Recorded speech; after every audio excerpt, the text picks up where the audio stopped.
Hey guys, we're here again with another interview, and we are here with one of the biggest and most influential educators and evangelists of blockchain now. We are here with Andreas Antonopoulos. Andreas, how are you? Hello, I'm very glad to be here. Thank you. No, thank you. Well, let's start with you. And maybe most of the people that see us, is really into this technology, knows you.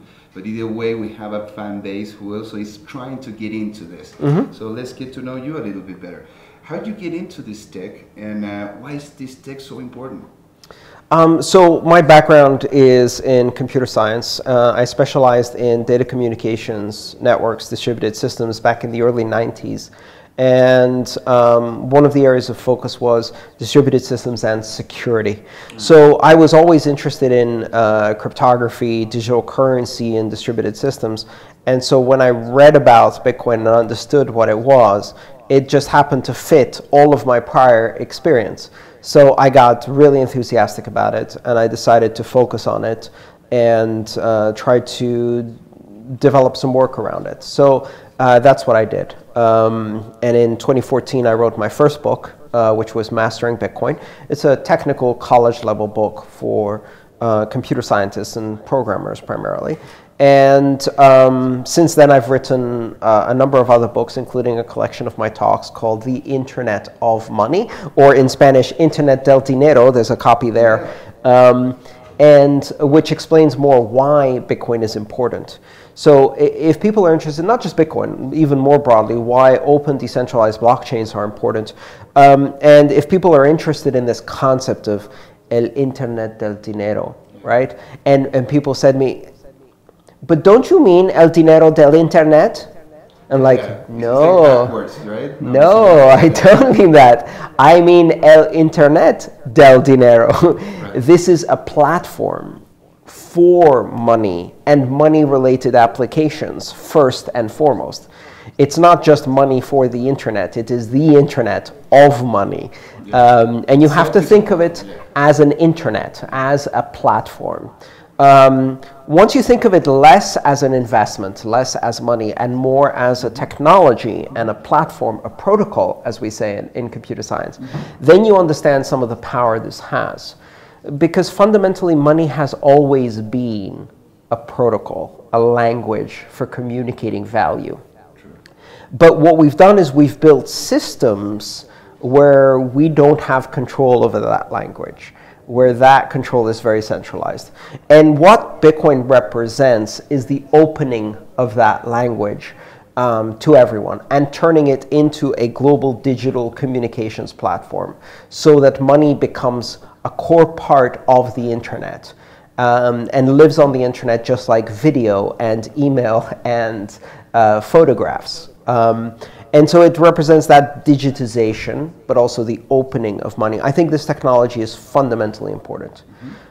Most people don't realize that we used to have global open money, primarily when we had gold as a basis for money. And then since that, we've gone into this model where we have national money that's managed by a central bank. In each country, it's different, and it's a monopoly, and you can only use that money in the country. And this is a broken system. It divides the world instead of uniting it. And that money is very political. It's used to fight wars, to fight geopolitical, to do embargoes and trade wars and sanctions. Bitcoin represents the first time we have, again, an open global money that's available to everyone, that's completely neutral, that's not owned by any government, but also, for the first time now, it's also entirely digital and can be transmitted in seconds everywhere in the world by anyone who downloads some software. And that's never happened before. So I think it's going to have a huge impact. Well, it's having it right now. I mean, the industry is going strong. And talking about industry, let's see in your perspective, where have you seen more advance in this tech? Which industry is pushing this technology forward, including it in their own process? I honestly think that it's very premature to be talking about industries applying this technology. This technology is still at a very early stage, and In the future, there will be non-financial applications for open, decentralized blockchains. But in order for those applications to exist, we first have to build the fundamental infrastructure, and we first have to achieve success in the fundamental application. And the fundamental application is money. The fundamental application is the open, global, neutral money. Only when we are successful in that on a fairly broad basis and we have a stable infrastructure for that, can we start building other applications. Okay, so you see the platform is not quite done yet? Oh, it's not even started to be done yet. We have a very long way to go.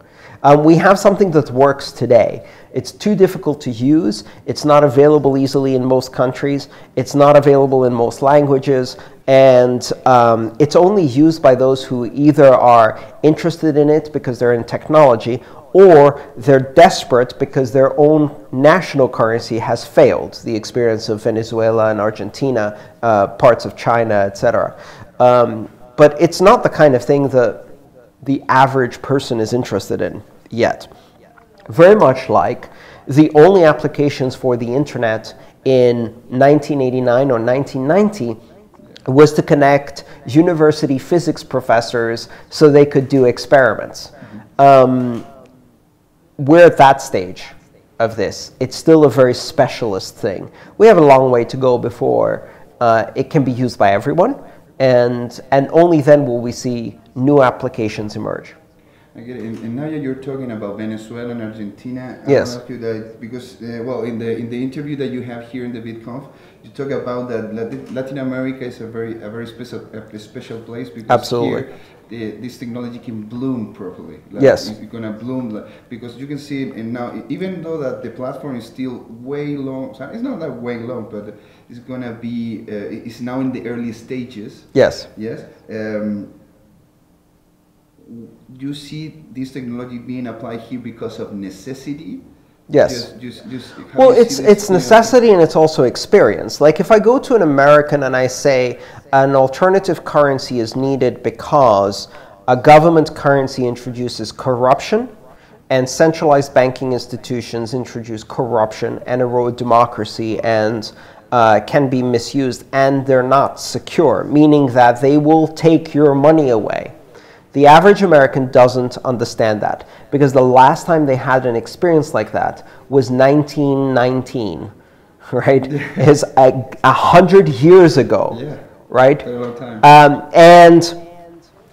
But if I have that conversation in Argentina, they're like, oh yeah, the banks took all of our money 2 years ago. You know, it's so recent, right? Our banks destroyed our money last year, and also 10 years before that. And also 10 years before that, right? When you say, listen, the problem of having government power, bank power, and power of money combined into one force creates centralization, inequality, and corruption, and eventually will empower dictatorships. If I say that in Latin America, they're like, oh, well, yes, like the dictatorship we just had, or like 7 families own everything in this country. Yeah, so that experience. But the thing is, that experience is not the exception. That experience is the experience of the world. That experience is the experience of Africa. That experience is the experience of Southeast Asia. That experience is, except for 10 countries in Western Europe, and 3 countries in North America, 2 countries in North America, the rest of the world has that experience, meaning that more than 75%, maybe 80% of the population of this planet experiences a situation where there's no difference between organized crime, banking, and government, right?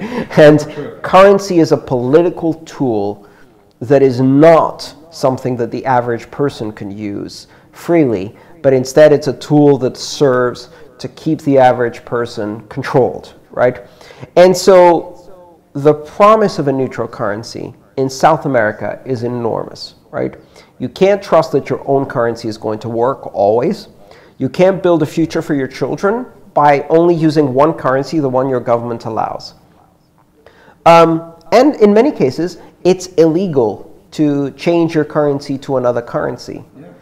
But at the same time, people realize that sometimes it is moral to do something that is illegal, and it is immoral to only do something that is legal. If you're looking to protect the future of your family, that is a fundamental human right. If your government is telling you that you have to lose all of your financial security in order to support a nationalistic goal, then that might be legal, but it's immoral. It's violating your responsibility to your family. And so if people decide at that point to break the law to change their money into another currency, I think that's something that is excusable. It's understandable. And what do you believe, what do you think about the petro? Because that is actually a cryptocurrency pushing by a government in here in South America. So what do you think about it? The petro is not a cryptocurrency. The petro is pretending to be a cryptocurrency. The petro does not have an open blockchain. It is not open, neutral, borderless, censorship-resistant, or global. It does not allow open access. It is a centralized, controlled digital currency. And in that respect, it's no different than a digital dollar or something like that. In fact, it's less secure than that, because the fundamental premise of a cryptocurrency is you don't need to trust anyone. You can trust that the technology provides security. The petro you need to trust. Not only do you need to trust, you need to trust Maduro. Yes, yes. And he hasn't earned that trust. Yeah. If anything, that's the least trustworthy source for currency in the world right now.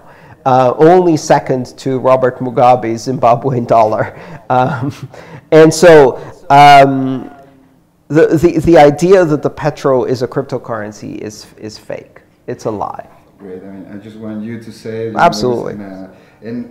Talking about, about the problems that we have right now, let's talk about the next big thing, the next big problem that we're going to have. It's going to be scalability, it's going to be like privacy, it's going to be the problems that we have with the scams, with the ICOs. What do you think is going to be, in your opinion, the next big thing? I think it's very important that we address privacy as a priority in the cryptocurrency space. Privacy first. Privacy first. And the reason privacy first is because privacy is very difficult to do later if you don't do it first. In a second layer, as an afterthought. We learned this the hard way from the internet. TCP/IP is not encrypted. And because TCP/IP is not encrypted, we do most of the encryption at higher layers like SSL, HTTPS, etc., Tor, PGP, whatever. The problem is that the vast majority of people use the internet without encryption, without VPNs, without SSL. And as a result, they expose their information. And as a result, the internet has become a very powerful surveillance machine. Now, we don't want to build a currency like that. The internet taught us that it's very difficult to add security afterwards. We want security baked in to the core protocol. You should be able to do a transaction with complete privacy. And that is a fundamental human right. And in fact, it's such a fundamental human right that on top of that are built other human rights. You can't have free expression without privacy. You can't have free political association without privacy. You need privacy in order to express your other rights. And so this is fundamentally a cypherpunk philosophy. But to me, privacy is the thing we have to safeguard first. We can do scalability at the second layer. In fact, it's easier to do at the second layer. We can't do privacy at the second layer. So I think that's fundamental. As for the scams, we've seen several rounds of these funding scams with ICOs this time. But people who have been in this space long enough probably remember the ICOs of 2014, yes, which was with the alt chains before the ICOs that were on the Ethereum platform. These will happen. They will always happen. There is no such thing as a financial system that doesn't have fraud. Fraud is a human social behavior, and it doesn't depend on what form of money you're using. Yes. If we used bananas as our money, people would create fake bananas. They tried to sell you on banana pyramid schemes. They try to get you to invest in banana futures and then run away with the bananas. It has nothing to do with the money. This is human behavior. And to solve problems of human behavior, we need human behavior. We need education. The only way to educate investors is through experience. If I tell someone what you're investing in is a pyramid scheme, they don't want to hear that. And they won't thank me. I've tried. I tell people, you're investing in this thing, it looks like a pyramid scheme to me. And they say, how can you say that? My cousin made a lot of money. I'm like, of course he did. It's a pyramid scheme. He got in before you, right? That's how a pyramid scheme works. and then when it all collapses, they're not coming back to me and saying, oh, thank you, you were right, it was a pyramid scheme. They're like, I hate cryptocurrencies. They're all fake. It was like, no. They're not. The one you chose was a pyramid scheme, but that doesn't mean, so there's this problem in the space that education is difficult to do. The only way to learn about these frauds, unfortunately, is to experience them. You only learn through the pain of experience. Your parents can tell you 20 times, don't touch the candle. It will hurt.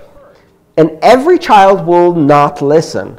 Until they touch the candle, they go, ouch, and then they don't touch the candle again. Unfortunately, investment works that way.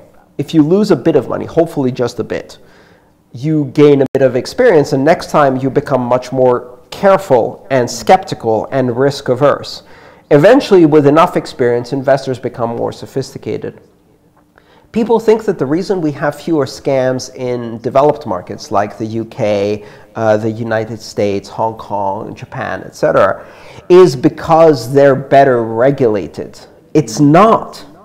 It's not because they're better regulated, because the regulators still don't catch the big frauds like Bernie Madoff and Enron and, It's because the vast majority of investors have gained experience over generations and have become more sophisticated. So when they hear something that sounds too good to be true, they stop and go, that doesn't sound right. If you tell me there's a 1% guaranteed return per week, that's a Ponzi scheme. It doesn't matter what you say is the reason for that, nothing does that. The only thing that does that is a Ponzi scheme. If you tell me that I can gain a lot of benefit from your product if I introduce 4 of my friends, who then introduce 4 of their friends, that's a pyramid scheme. It doesn't matter if it's doing vitamins, makeup, cryptocurrencies, or bananas, it's still a pyramid scheme. They all operate the same way. Sophistication comes from experience. So what we should be doing, instead of looking for regulators to save us, is looking to educate people on the fundamental ideas of investment. We don't talk enough about money and about investment in schools. It's amazing that a technology that's so fundamental and so important to everybody's life, we're all like, I don't care about money, it's not important to me. That's a lie. And it is important, and you need to know how to use it, just like you need to know how to use the toilet. Just like you need to know how to drive a car, you need to know how to drive a bank account or a cryptocurrency or an investment. Sure. And do you believe that the STO is going to be a model to replace the ICO? No, I think we're going to, so STOs being security tokens, yes. Which are actually tokens that represent equity in the company as a shareholder. I think they're just one of the possible functions of tokens. Tokens can act as equity, they can act as resource or utility tokens, they can act to represent access or voting rights, they can act to represent sharing economies like bandwidth sharing, disk sharing, even car sharing. They can represent many different aspects. Some tokens will have more than one of these characteristics. They don't replace each other. STOs are not going to replace ICOs. They're one more tool in a market. And ICOs have a role to play. You think so? Absolutely, for things that make sense to be an ICO. Not many. Very, very few things. For example, a utility token within a sharing economy where all of the participants can earn that token, right? In that, you can imagine that token being useful and being something that you can do a limited scale ICO in the beginning. It can work. But here, we have to be very, very careful. The number of cases where that's a valid methodology, I can count on one hand. And the number of ICOs we've seen has been in the 10,000 range. Yes. So of that, that means that 9,990 of them are probably bullshit. We shouldn't mistake the potential of the technology with its current application. The current application is immature, it's scammy, it's dangerous, and most people should not participate in it. However, that doesn't mean that the crowdfunding model is wrong. In fact, the crowdfunding model will completely change the nature of venture capital. The idea of venture capital being concentrated in just a few countries, the capital is available only to a few companies, and the opportunity of investment is only available to a few investors. When we create a global market, which is already happening, where any investor anywhere can invest in any company anywhere because the companies are open for investment and the investors are available, a global pool of investors and a global pool of capital will completely change venture capital, and crowdfunding is going to have a role to play there. But you have to be able to hold that in as an idea in your head at the same time as, and most of them are crap today. So you need to, you say that it is a viable way of doing it, but you need to be really careful in which one do you want to actually invest. Right now, I can't see any of them that I would invest in. And that's why I haven't. But that doesn't mean that in 10 years, I don't see a future where venture capital is completely transformed by this model. It's not going to happen with any of the current offerings. And do you believe that this model of crowdfunding can be pushed if the countries generate, or maybe institutions generate a stable coin? I think the very concept of a stable coin is a bit of an oxymoron. All right. In which sense? Well, most of the references to stable coins are coins that are pegged to the US dollar. Yes. And the US dollar is not a stable coin. It's a continuously declining 3% inflating to zero coin. Yes. The US dollar has lost 97% of its value over the last 100 years. How stable is that? That's not stable. That's declining into nothing. It's just doing so very slowly. But there's nothing stable about that. And no currency, in fact, the very concept of stability doesn't exist in nature. Nothing in nature is stable. Nothing in nature is unchanging. And certainly currencies are not, right? Nature is change. Nature is evolution, mutation, continuous change. Everything is changing. And so the idea of having a stable coin, or a stable source of value, you can have store value, which maintains its value relatively well. That's not stable. I think the idea of pegged digital currencies that are pegged to national currencies, and eventually central bank digital currencies that are issued directly by central banks, are going to be one of the many products and tools that will exist based on cryptocurrency technology. I think that stablecoins and central bank digital currencies, if you look at them in comparison to cryptocurrencies, they're vastly inferior. If you look at them in comparison to fiat currencies, they're actually slightly better. So a stablecoin is a crappy alternative to Bitcoin, but it's actually a pretty good alternative to the US dollar in terms of cash, because you can transmit it internationally at very high speeds, you can generate liquidity. The problem is that it requires trust in a centralized institution. Totally. So, and I want to take you to another place, because in one of your lectures that I saw online, you talk about the emancipation of things, and I love that term because I mean you will have a taxi that will drive itself, it will pay itself, it will move to the station, it will charge itself, because I believe in the future everything's going to be electrical, right? But it's going to charge itself, everything's going to move itself. Yes. Right. You talk about a person who dies in Japan, and the apartment actually emancipates itself. Yes. And I thought, dude, that's amazing. I mean, it's just how the things are going to be able to produce his own way of maintenance. Right. So this is a concept that I've been thinking about for a while. When I first realized that in the cryptocurrency space, ownership is not attached to personhood. And that is a unique thing, meaning that we've never had a financial system where ownership of money can be separate from a human being, from personhood.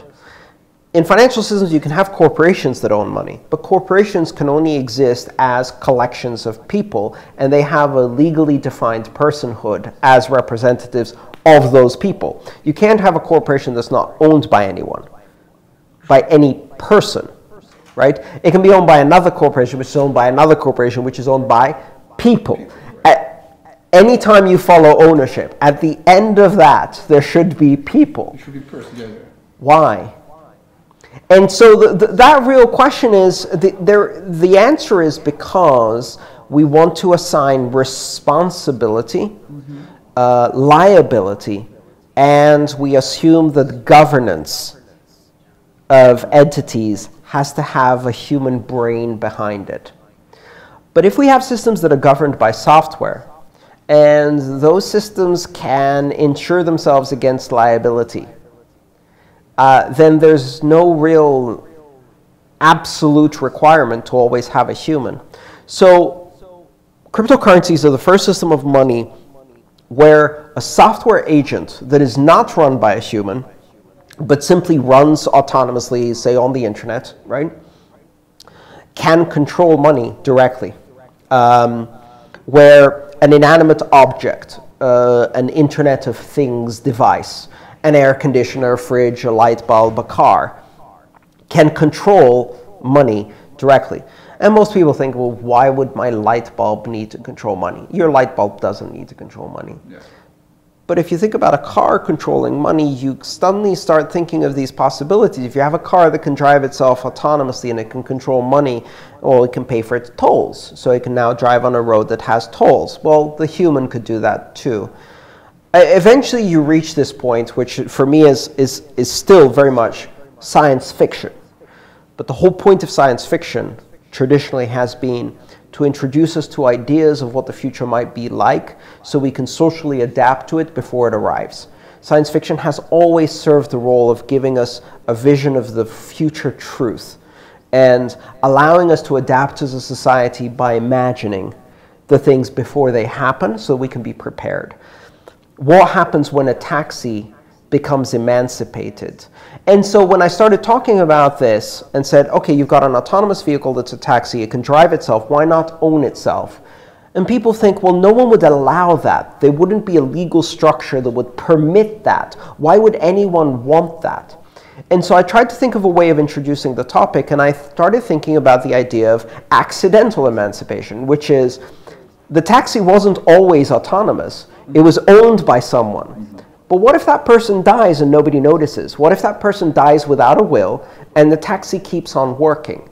And now it's running itself. It had a business. It was fairly autonomous. It was fully automated. That person was receiving the income. That person is now dead, so the income is going nowhere, right? And the taxi is paying for its maintenance. It's paying for its electricity. It's earning money. It's getting upgrades or whatever. And it's become autonomous. It's become emancipated accidentally, simply because no one owns it. Now, if you look historically, this has happened before. It's happened with corporations. Corporations that have become accidentally emancipated, where they tried to find who owns the corporation, and they suddenly realized that for a few years, the corporation has been running, but the owners have died. And nobody knew. And they keep running. Right? And they keep running. and they accidentally survive their owners, and there's no one to inherit the shares, and then they're like, well, okay, I guess the government owns it now, and then they do an auction. This has happened with physical property, ships that lose track of ownership and nobody knows who owns them, but the ship continues to operate. There's lots of examples of this happening, but I think it's really interesting that once you have the ability for software to own money, this is going to happen more and more often accidentally, until eventually we realize that maybe we should allow it to happen on purpose. That's quite a thought. I believe it's not a better way to end up this interview. I mean, it's been amazing. And thank you so much, Andreas. And well, you have there the camera, and if you want to speak to our audience, you know, I mean, you already learned Spanish, so I don't know if I incommodate you, but I mean, if you want to say something like "Welcome to the community." Perdón, no habla mucho español. Yo practico con Duolingo, pero muchas gracias por la oportunidad. Mucho gusto. Mucho gusto, Andreas. Gracias. Well, that will be it. Hasta luego. This was the interview with Andreas Antonopoulos, one of the most influential educators and evangelists of blockchain technology. Thank you guys for being here. Thank you.